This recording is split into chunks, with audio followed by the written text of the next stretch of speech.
नमस्कार, मी लतिका। आज मी तुम्हाला टमाटर आणि पुदिन्याची चटणी बनवून दाखवणार आहे आणि एकदम झटपट आणि चवीला एक नंबर लागते। रेसिपी बघितली की लाईक आणि कमेंट करायला बिलकुल विसरू नका। तर त्यासाठी साहित्य काय घेतले बघा, एक मुठभर असा पुदिना घेतलेला आहे। पुदिना बघा मी देठासकट घेतलेला आहे, जेवढी कवळी देठ असतात ना तेवढी घ्यायची बघा, हाताने उचललं नाही तसं मुठभर आहे बघा। ह्याच्यापेक्षा जर थोडासा तुम्ही कमी जास्त घेतला तरी पण चालू शकते। आणि थोडीशी एकदम मी कोथिंबीर घेतलेली आहे, ती पण छोट्या देठासकट मी घेतलेली आहे। 2 हिरव्या मिरच्या घेतल्या आहेत। ह्या जे हिरव्या मिरच्या आहेत ना तिखटवाल्या नाही आहेत, लांबड्या आकाराच्या असतात। ते एका मिरचीचे मी असे 3-3 तुकडे करून घेतलेले।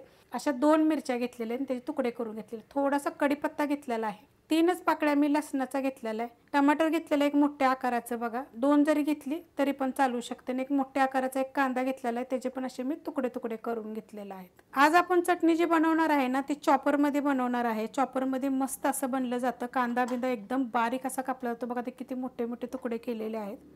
हे टाकून घ्यायचं आणि झटपट होतं। कोथिंबीर टाकून घ्यायची। हा कढीपत्ता एक 20 ते 25 पानं आहेत। 3च पाकळ्या बघा लसणाच्या घेतलेल्या आहेत। आणि ही जी घेतलेली हिरवी मिरची कमी तिखटवाली आहे, तुम्ही जर तिखटवाली जरी घेतली तरी पण चालू शकते आणि कमी घेतली तरी चालत। ह्यात टाकला पुदिना, छोटे छोटे देठ आहेत। आता हे पहिलं आपल्याला चॉपरला फिरवून घ्यायचे। फिरवून घेतलेलं आहे बघा, झाकण काढून घ्यायचं बघा, अशा पद्धतीत झालेलं आहे। आता ह्यात टाकायचे आपल्याला हा कांदा, कांद्याचे पण असे मोठे मोठे बघा तुकडे करून घेतलेले आहेत। ह्यात पाण्याचा वापर करायचा नाहीये, पण तुम्हाला जर पाहिजे तर तुम्ही 2 चमचे फक्त पाणी ह्यात टाकू शकता, जास्त पाणी टाकूच नका, कारण कोथिंबीरला टमाटरला पाणी सुटतं ना, त्यामुळे काय पाणी टाकायची गरज नाहीये। त्यात टाकायचे बघा एक चमचा जिरे, छोटा 1 चमचा आमचूर पावडर, चवीप्रमाणे मीठ टाकायचे आणि ह्याच्यामध्ये टाकणारे अर्धा चमचा मी मिरची पावडर, 1 चमचा घेतली होती, अर्धा चमचा मी टाकलेली आहे। हिरवी मिरची कमी टाकायची जर तुम्हाला ही मिरची पावडर आहे, तिखटवाली पण आहे आणि कलरवाली पण आहे।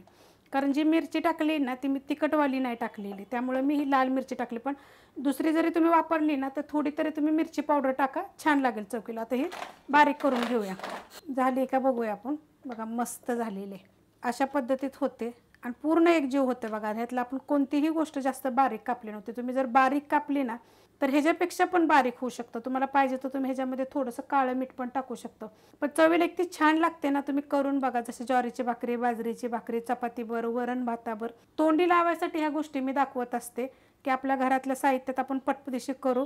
रेसिपी आवडली तर लाईक करा, सबस्क्राईब करा, कमेंट करा आणि शेअर बी करा।